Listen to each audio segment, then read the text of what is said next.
नमस्कार, मैं डॉक्टर नीरज भूटानी हूँ। मैं न्यूरोलॉजिस्ट हूँ जो जयपुर में संतोख बहादुर दुर्लभ जी अस्पताल में कार्यरत हूँ। मैं आपको स्ट्रोक के बारे में आपसे कुछ विचार विमर्श करना चाहता हूँ। स्ट्रोक का महत्व क्या है? स्ट्रोक का महत्व ये है कि स्ट्रोक जो है भारतवर्ष में और पूरी दुनिया में मृत्यु के कारणों की अगर अपन गणना करें तो तीसरे नंबर का कारण है, जो फ्रीक्वेंसी के हिसाब से देखें, जो मरीजों को मौत के मुंह में धकेलता है।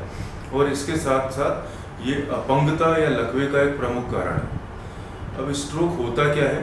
स्ट्रोक का मतलब होता है, जैसे हम सामान्य भाषा में समझते हैं, एक चोट, एक मार या एक ब्लो। और हम इसको मेडिकल भाषा में कहें तो ये एक ब्रेन अटैक है।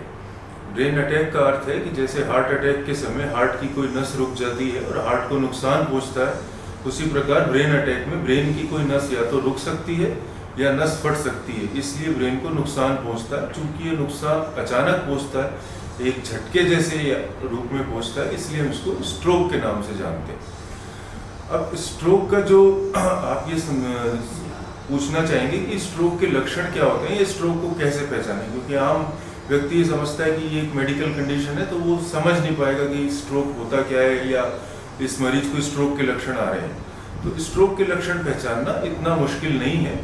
ब्रेन का जिस हिस्सा स्ट्रोक से अफेक्ट होता है, उस हिस्से से संबंधित गतिविधि जो है शरीर में कम हो जाती है।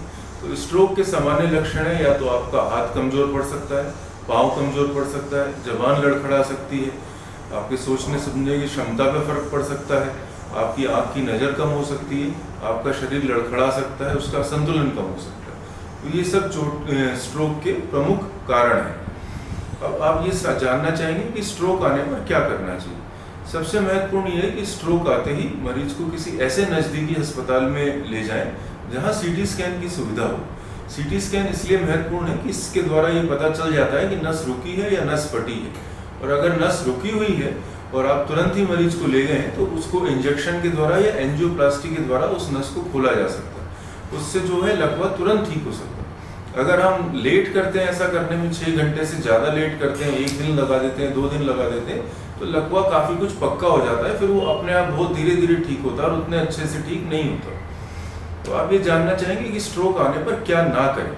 स्ट्रोक आने पर समय खराब ना करें। सबसे महत्वपूर्ण ये है कि झाड़ा या टोटका इस चीज़ों में ना पड़े। धार्मिक आस्था अपनी जगह है, पर स्ट्रोक आने पर मरीज को किसी देव स्थान पर ले जाएं, वो सब उचित नहीं है, उसे अस्पताल ही लेकर आए।